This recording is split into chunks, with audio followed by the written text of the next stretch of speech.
اعوذ باللہ من الشیطان اللعین الرجیم بسم اللہ الرحمن الرحیم الحمد للہ رب العالمین والصلاة والسلام علی النبی الکریم وعلی آلہ الطیبین الطاہرین المعصومین المنتجبین ولعنت اللہ علی اعدائہم من الآن الى قیام یوم الدین آمین یا رب العالمین. اما بعد فقد قال اللہ تبارک و تعالی فی قرآن مجید بسم اللہ الرحمن الرحیم یا ایہا الذین آمنوا کتب علیکم الصیام کما کتب علی الذین من قبلکم لعلکم تتقون. صدق اللہ العلی العظیم وصدق رسولہ النبی الکریم. سامعین گرامی قدر، ناظرین محترم، سلام علیکم ورحمۃ اللہ وبرکاتہ.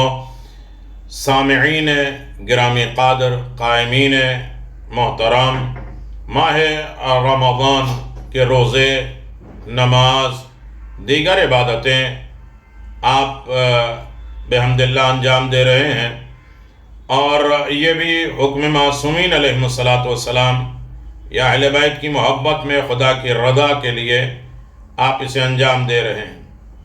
ہر دن کا ایک پیغام ہے روزہ.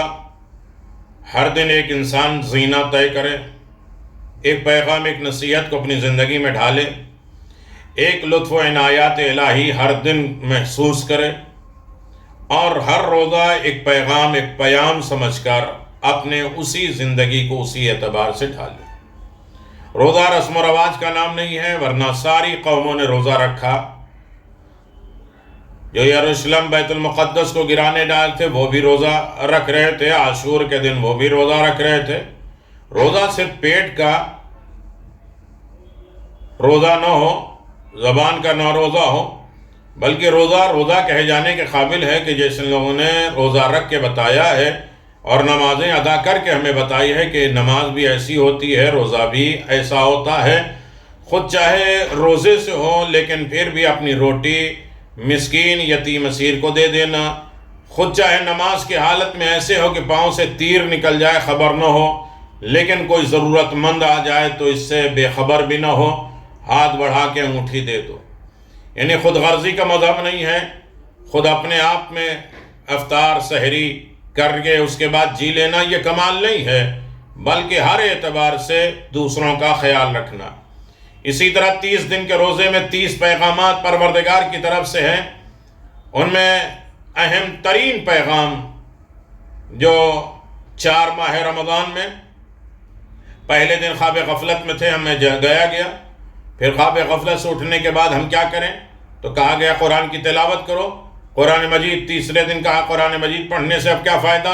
کہ ایسا ذہن، ایسی ہوشیاری لے لو کہ نہ بیوقوف بنو نہ بیوقوف بناؤ، اور نہ کسی کی ناراضگی کا سبب بنو، بلکہ رضائے الہی کی طرف قدم بڑھاؤ. یہ 3 دن اگر انسان مکمل کر چکا ہے، 3 زینات، تو چوتھے زینے پہ بسم اللہ الرحمن الرحیم.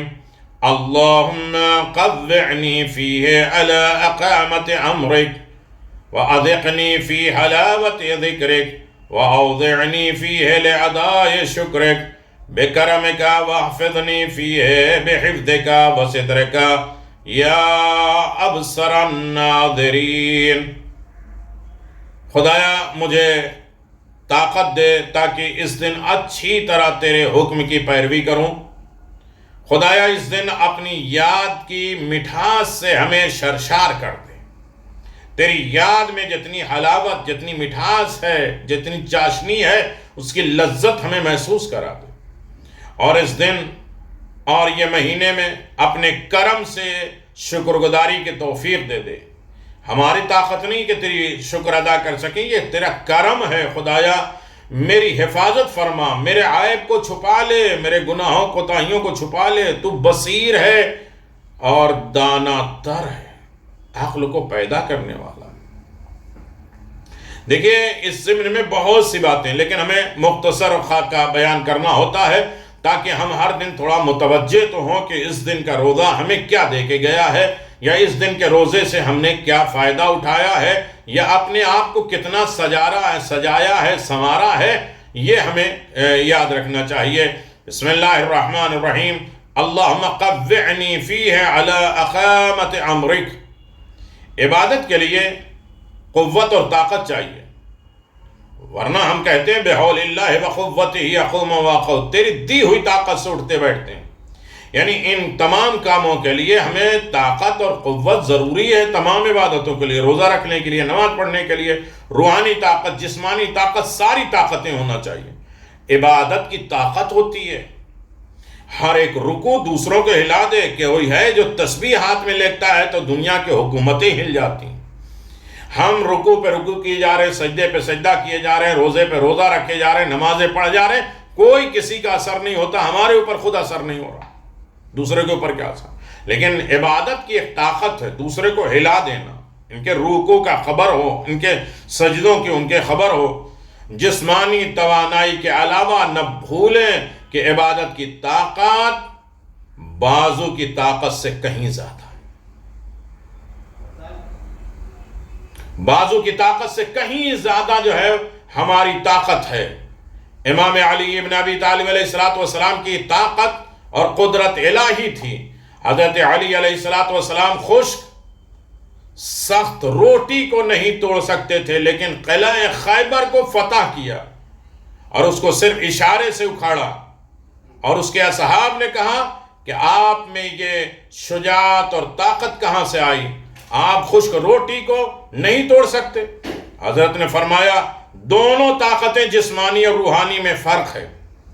اس لیے ممکن ہے کہ 60 سالہ شخص ہو لیکن اس کی عبادت کی طاقت جوانوں سے زیادہ ہو.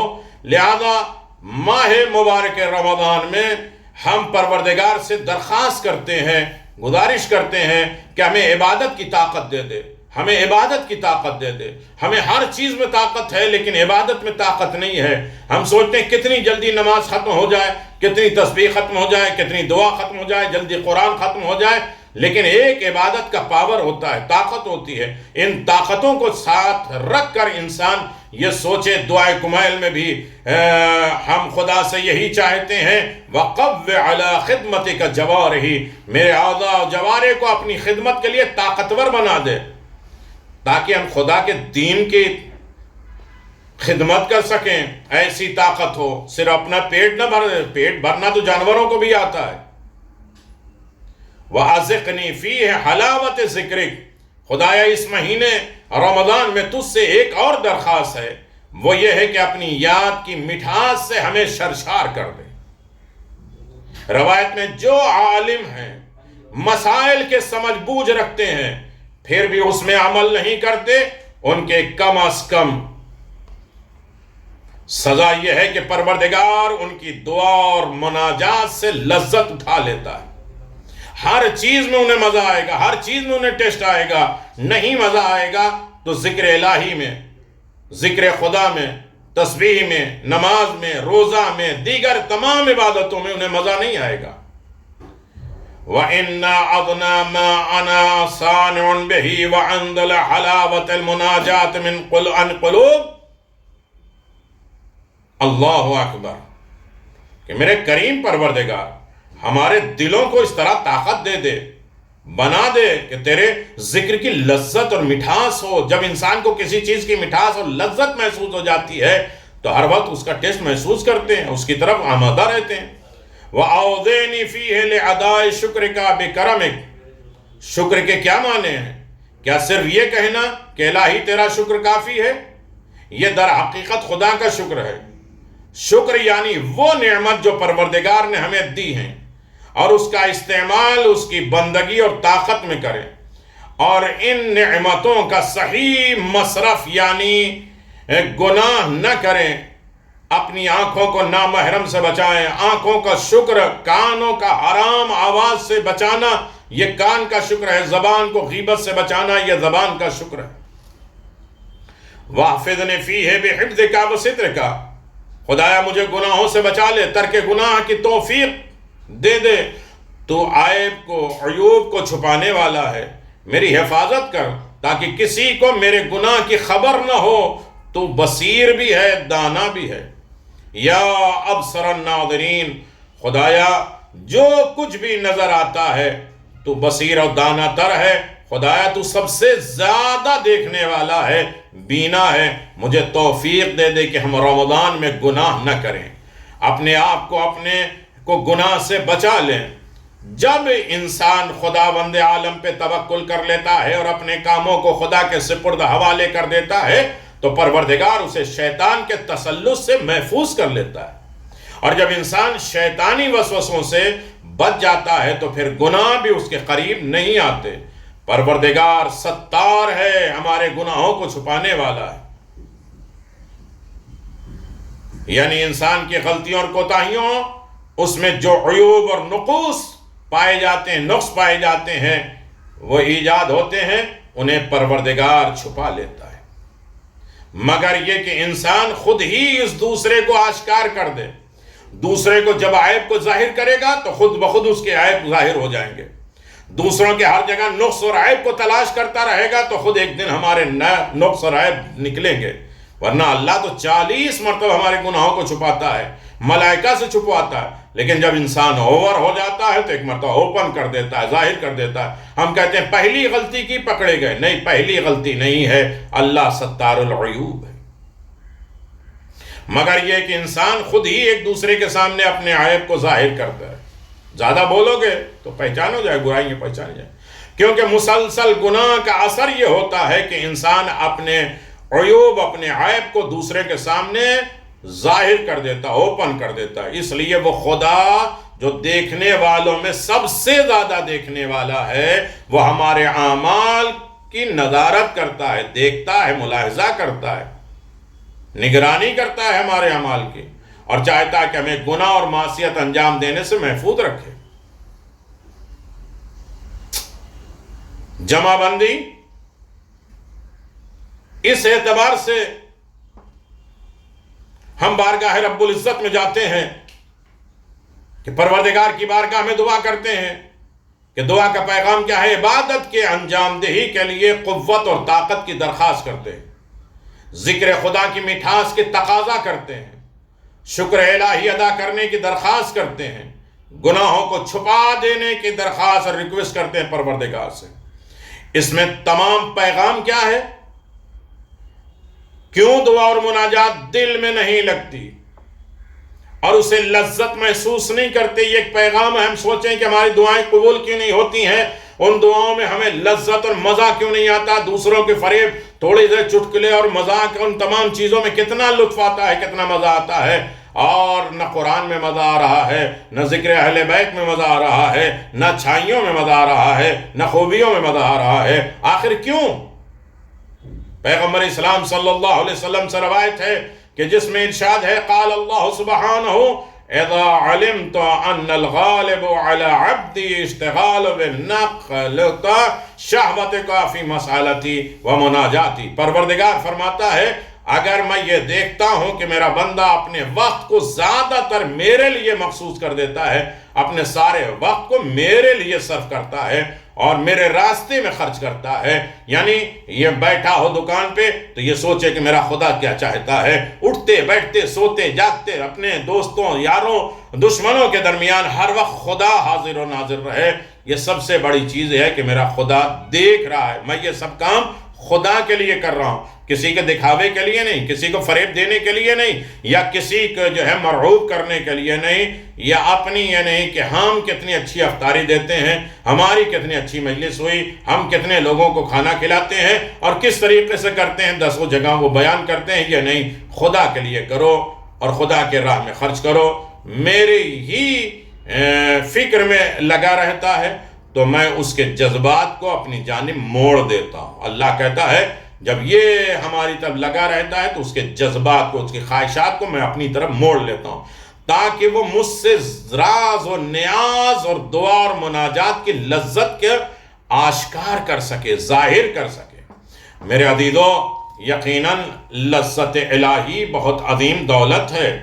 کبھی پھر گزارش ہوگی یہ لذت کیا ہے اور کن چیزوں میں اللہ تبارک و تعالیٰ نے لذت رکھی ہے، اور ان تمام معاملات میں اگر انسان غور کرے تو یقیناً کریم پروردگار نے ان لذتوں کے اعتبار سے ہماری رہنمائی بھی کی ہے، ہمارے دستور بھی دیا ہے، اور صحیح معنوں میں اپنے بارگاہ میں بلانے کا قصد کیا ہے. چوتھی ماہ رمضان کا ایک پیغام قرآن مجید کے چوتھے پارے، اس پارے میں 2 حصے ہیں. سورہ آل عمران کا بقیہ ہے، سورہ نساء کی شروعات ہے۔ پہلا حصہ سورہ آل عمران کے بقیہ حصے میں 5 باتیں ہیں۔ خانہ کعبہ کے فضائل بیان کیے گئے ہیں سورہ آل عمران کے آخر میں، اور آپس میں اتحاد، یونٹی، باہمی، یعنی چوتھا جب پارہ پڑھیں، ہم چوتھا پارہ ختم کر لیے تو چوتھا پارہ پڑھیں تو یہ چیزیں کوالٹی آنی چاہیے، یہ سمجھنا چاہیے، فضائل سمجھنا چاہیے کہ آپس کے اتحاد، باہمی۔ اور تیسرا ہے امر بالمعروف نہی عن المنکر، اچھائی کی طرف ہدایت کرنا، برائی سے روکنا۔ نہیں، ہم سے کیا مطلب، ہمارے وہ دشمن ہو جائیں گے، ہم معاشرے میں تباہ ہو جائیں گے، نہیں، اچھائیوں کی طرف دعوت دیں۔ سورہ آل عمران پڑھنے کا مطلب، چوتھے رمضان کو چوتھا پارہ پڑھنے کا مطلب یہ۔ 3 غزوے ہوئے، کامیابی کے 4 اصول ہیں، خانہ کعبہ کے فضائل، یہ سب سے پہلی عبادت گاہ ہے اور اس میں واضح نشانیاں ہیں، کھلی ہوئی نشانی، جیسے مقام ابراہیم جو حرم میں داخل ہونے والوں کے لیے امن حاصل ہوتا ہے۔ دوسرے، آپس کے اتحاد، اللہ تبارک و تعالیٰ کی رسی کو مضبوطی سے تھام لو۔ جو قرآن کریم اور اہل بیت علیہم السلام ہیں، اگر ان کے دامن کو متمسک کر لیا، ان کے دامن سے وابستہ ہو گئے تو کبھی گمراہ نہیں ہوگے۔ امر بالمعروف نہی عن المنکر، یہ بہترین امت ہیں لوگوں کی، نفع رسانی ہے، نفع فائدہ پہنچانے والی چیزیں ہیں، اور بھلائی کا حکم کرتی ہیں اور برائی سے روکتے ہیں، اللہ تعالیٰ پر ایمان رکھتے ہیں۔ 3 غزوے ہوئے، غزوہ بدر، غزوہ احد، غزوہ حمراء الاسد، یہ سورہ آل عمران کے آخر میں ان کا تذکرہ ہے۔ اس کے بارے میں ہمیں بھی جانیں کہ بدر، احد اور حمراء۔ کامیابی کے 4 اصول ہیں، صبر، مثابرہ، مرابطہ، تقوی، یعنی انسان صبر کرے، صبر کی تلقین کرتا رہے اور اپنے امام سے رابطے میں رہے، اپنے خدا سے رابطے اور کنیکشن میں رہے۔ اور تقوی، مثابرہ، ایک دوسرے کو کسی کے صبر کرنے کا کہتے ہیں، اور مراقبہ یعنی دشمن کے لیے تیار رہنا اور آپس کے تعلق کو بہتر مینٹین رکھنا، رابطہ رکھنا۔ دوسرا حصہ جو سورہ نساء کا ہے، سورہ نساء کا جو ابتدائی حصہ ہے، شروعات ہے، اس بارے میں اس میں 4 باتیں بیان کی گئی ہیں۔ یتیموں کا حق، ان کو ان کا مال حوالے کر دو۔ ازواج، بیویوں کی تعداد، 1 مرد بیعقد 4 نکاح کر سکتا ہے بشرطے کہ ادائیگی حقوق ہو۔ تیسری ہے میراث، اولاد، مال، اولاد، ماں باپ، بیوی، خالہ کے حصے بیان ہوئے ہیں، اور اس میں قید کے ساتھ کہ پہلی وصیت عطا کر دی جائے۔ اور اس کے بعد محرم عورتیں کیا ہیں؟ جو عورت محرم ہیں، ہم سوچتے ہیں سب محرم ہیں، جو ہمارے گاؤں کے، کیڑے کے ہیں، ہماری بستی کے ہیں، جو ہمارے گھر آتے جاتے ہیں، سب محرم ہیں۔ مائیں محرم، بیٹیاں محرم، بہنیں محرم، پھوپھیاں محرم، خالائیں محرم، بھتیجیاں محرم، بھانجے محرم، رضائی ماں جس سے 2 سال دودھ پیا گیا ہو وہ محرم، رضائی بہنیں، ساس، سوتیلی بیٹیاں اور بہویں، یہ سب محرم ہیں جن سے نکاح نہیں ہو سکتا۔ میرے عزیزو، یہ سورہ آل عمران کا پیغام تھا۔ ہم جب یہ سورہ پڑھیں، یہ خاص طریقے سے اس پارے تک جائیں رمضان میں، تو ہم یہ غور کریں کہ اس میں اللہ ہم سے بات کیا کر رہا ہے، ہمیں کیا درس دے رہا ہے، کیا پیغام دے رہا ہے، کیا نصیحتیں کر رہا ہے، تاکہ قرآن پڑھنے کا ہمیں صحیح معنوں میں اجر و ثواب ہو۔ قرآن پڑھنے والی کتاب نہیں ہے، قرآن سمجھنے کی کتاب ہے۔ جس طرح ائمہ معصومین علیہم السلام نے فرمایا، قرآن کو اللہ نے ایک دستور بنایا، ایک قانون بنایا، ایک نظام بنایا ہے۔ قرآن مجید کے مسائل کو سمجھو، قرآن مجید کے پیغام کو جانو، قرآن مجید ہم سے گفتگو کیا کر رہا ہے اسے سمجھ لو۔ 30 دن کے روزے، 30 پیغامات ہیں، ہر پیغامات ہماری زندگی کی ایک نصیحت ہے، عمل ہے، اور اپنی زندگی کو سنوارنے کا بہترین دستور ہے۔ والسلام علیکم ورحمۃ اللہ وبرکاتہ۔ السلام علیکم ائمة الہدی ورحمۃ اللہ وبرکاتہ۔ استودعکم اللہ واقرأ علیکم السلام۔ آمنا بالله وبالرسول وبما جئتم به ودللتم عليه اللهم فاكتبنا مع الشاهدين.